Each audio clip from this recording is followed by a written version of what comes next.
Сәлем достар, менің YouTube арнама қош келіпсіздер. Жалпы бүгін осы кешегі демалыс күндері өткен Еуропа топ чемпионаттарындағы соңғы турларды айта кеткім келіп отыр. Жалпы өздеріңіз білетіндей Еуропаның кейбір чемпионаттарында қазір чемпиондар белгілі. Сондықтан жаңағы Еврокубоктық орындар немесе келесі маусымдағы топ чемпионатқа қатысу жаңағы выживание дейді ғой. Соның жаңа таласы жақсы жүріп жатыр. Әрбір Еуропа чемпионатында соңғы 2-3 тур ойын қалды, 3-4 тур ойын қалды. Және дәл қазір финишный прямой дейді ғой, орысша айтқанда өте қызу талқыға түсіп жатқан уақыты, және нағыз сондай бір маусымның жаңағы соңындағы нағыз интриганың қайнап тұрған уақыты десем болатын шығар.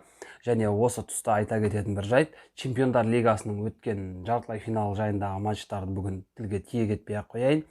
Оның бір себебі осы Чемпиондар лигасының финалы жақындаған уақытта, Чемпиондар лигасы, Еуропа лигасының финалдары жалпы сол уақытта мен финалға превью жасайтын болам, қос финалға да қолдан келгенше, және сол уақытта бұл жартылай финалдар жайында ерекше тілге тиек ететін болам. Сондықтан бүгін тек қана ішкі біріншіліктер жайында сөз ететін боламыз. Жалпы ішкі біріншіліктер жайында бүгін Италия А сериясынан бастасам деп отырмын. Өздеріңіз білетіндей Италия А сериясында чемпион өзгерді. 9 жыл уақыт дегенде Антонио Конте және Интердің жанкүйерлерін ерекше осы кезде құттықтап кеткім келіп отыр. 10 жылға жуық уақыттан кейін Интер өзінің чемпиондығын өздеріне қайтарып отыр.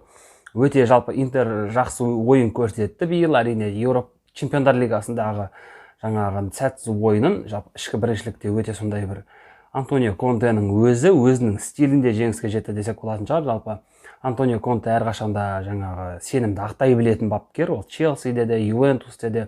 Және осы гегемонияны, Ювентустың гегемониясын өзі бастап, өзі аяқтап отыр.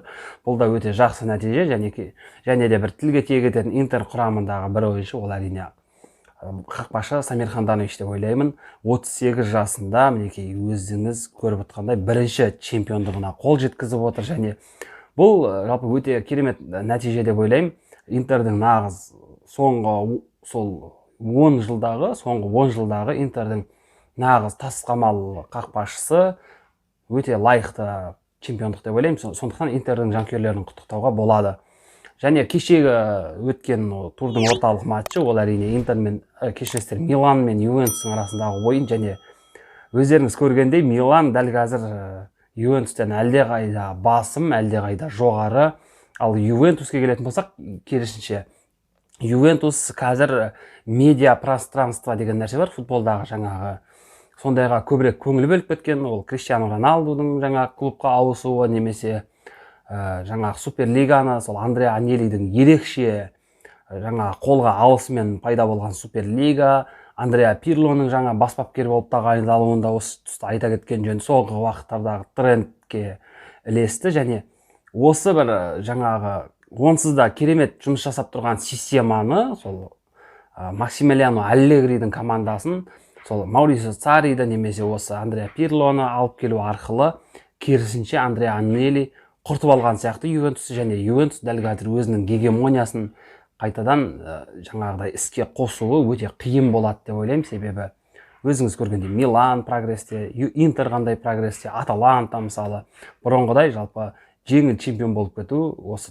соңғы 9 жылдағыдай енді алдағы 9 жылда Ювентуске қиындау болатын сияқты. Сонымен қатар Криштиану Роналдудың жазғы трансферлік ауысым кезінде командадан кетуінің әбден мүмкін екенін тілге тиек етейік. Бұл да өте сондай бір өзекті мәселелердің бірі. Мессидің Барсадан кететін сияқты, Роналдудың да Ювентустан кетуі үлкен резонанс тудыруы әбден мүмкін. Ал келесі орталық матч, ол өздеріңіз білетіндей, жалпы Испания Ла Лигасында биыл непривычно дейді ғой, орысша айтқанда өте керемет интрига. Дәл қазір 4 команда: Севилья, Реал Мадрид, Атлетико және Барселона. Және де өздеріңіз көргендей өткен турда осы 4 команда бір-бірлерімен ойнады. Және екі жақта да тең ойын. Жалпы іштерінде сол бір жеңгені ол әрине Диего Симеоне болды десем болатын шығар. Мен өткен видеолардың бірінде Барселона чемпиондықтан қол үсте болады деп әбден айта кеткен болатын. Және бұл сөзім Атлетикомен ойында Барселонаның дәл осы айтқан сөзім орынды болды деп ойлаймын. Себебі Атлетикоға қарсы ойында Барселона ештеңе көрсете алмады. Нағыз шабуылға келетін болсақ, ешқандай да жаңағыдай бір нәтижелік, ешқандай да бір керемет ойын көрген жоқпын Барселонадан. Сондықтан Барселона чемпион болуға лайық емес команда. Ал Атлетико чемпион болса, меніңше ешкім ренжімейді деп ойлаймын бұл тұста. Және кешегі Реал мен Севилья жайындағы ойында айта кеткен жөн, Реалдың да чемпион болуға әлі де жаңағы бір сондай күшінің жетпейтіндігі көрініп қалды. Зидан жалпы дәл қазір сол бір 2017-2018 жылдардағы мықты команданы қайтадан құра алмайтындығы да көрініп қалды. Эдер Милитао, Эден Азар, Лука Йович сол 2019 жылдың жазында алған трансферлердің ешқайсысы да сол Роналду немесе Серхио Рамос сияқты, немесе Карим Бензема сияқты өнер көрсете алмайтындығы көрініп қалды десек болатын шығар. Лука Йович командадан кетіп тынды қазір, ал Азар мен Милитао өкінішке орай Серхио Рамос пен сол бір Роналдудың орнын баса алмады. Сондықтан кешегі тең ойын, Севильямен болған тең ойын, сол бір Тони Кросстың жаңағы соңғы минуттарда құтқарған голы, ол Зиданның бұл командадан алған максимум күші десек болатын шығар. Бұдан жоғарыға Зиданның командасы дәл қазіргі Реал қолдан келмейді бұдан максимум көрсету. Сондықтан өздеріңіз көргендей Атлетико чемпиондыққа әбден лайықты команда. Атлетиконы біреу 1-0 есебімен ғана жеңе алатын команда, жаңағы қорғаныста ойнайтын команда деп кінәлауы мүмкін, алайда жеңген команданы өздеріңіз білетіндей сынауға болмайды.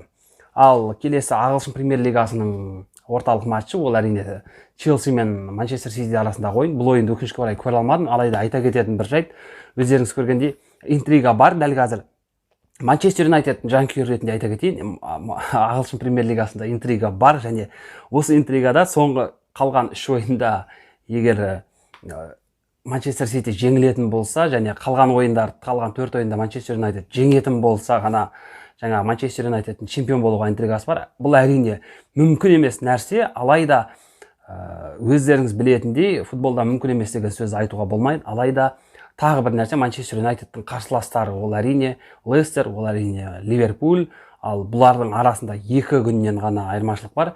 Бүгін естеріңізге сала кетейін, Манчестер Юнайтед Лестермен ойнайтын болады, және бұл ойында өте қиын. Ливерпульмен ойын дербиді өздеріңіз білесіздер, ол да қиын. Сондықтан Манчестер Юнайтед чемпион болады дегенге сену қиын. Ал кешегі ойын Манчестер Юнайтедтің Астон Вилламен ойыны өздеріңіз көргендей 3-1 есебімен аяқталды, және дәл осы ойыннан кейін кешкі уақытта Манчестер Юнайтед Эдинсон Каванимен келісім шартын тағы бір маусымға ұзартты. Бұл да өте жақсы нәтиже деп ойлаймын.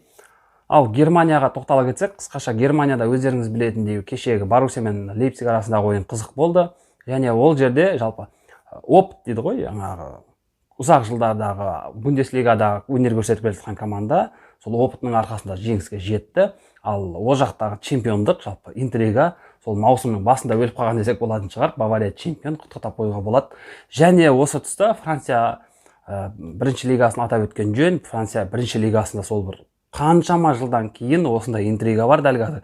Және чемпиондық ауысайын деп отыр. Бір қызық жері, кеше емес алдың күні өздеріңіз білетіндей жексенбі күні жаңағы ПСЖ тең ойнап қалды тағы да, және ПСЖ-ны ПСЖ-ның ойыншыларын айта кеткен жөн, жалпы өте сондай бір психологиялық неустойчивый дейді орысша, неустойчивый ойыншылары көп. Кеше де Пресло Кимпембе қызыл қағаз алып қалды. Осыған дейін де сондай жағдайларды өте көп көргенбіз. Жалпы бұлай чемпион болуға болмайды деп ойлаймын. Сондықтан ПСЖ биыл Лильге сол чемпиондықты беріп қоюы мүмкін, ал Лильді сенсация деп айтуға келмейді. Лиль әрқашанда сондай бір банда дейді ғой, бір команда сондай бір бірге ойнағанда ғана мықты ойыншылары бар команда ретінде өте көп көзге түскен. Осыған дейін 2010-2011 жылғы маусымдарда, осы жақында ғана да, мысалы Николя Пепе ойнаған уақытта да Лиль әрқашанда мықты болған. Сондықтан Лиль чемпион болса да Францияда ешкім ренжімейді деп ойлаймын. 2016-2017 жылғы Монакодан кейінгі осындай Франциядан шыққан жарқын командалардың бірі бұл әрине Лиль. Сондықтан Лильдің чемпион болуы әбден лайық. Құрметті достар, бүгінгі видеом кішкене қысқа ғана болса да сіздерге осы соңғы топ чемпионаттар жайында сөз өрбеттік. Жалпы бүгін айта кеткенде Лестер мен Манчестер Юнайтедтің ойыны бар. Жалпы алда өздеріңіз білетіндей Европаның топ чемпионаттарындағы фиништік ойындар бар. Олардың барлығына қолдан келгенше әрине превью немесе осындай жүргізетін болам. Ал одан кейін өздеріңіз білетіндей Еврокубоктағы финал, олар жайында міндетті түрде жеке видеода сөйлесетін боламыз.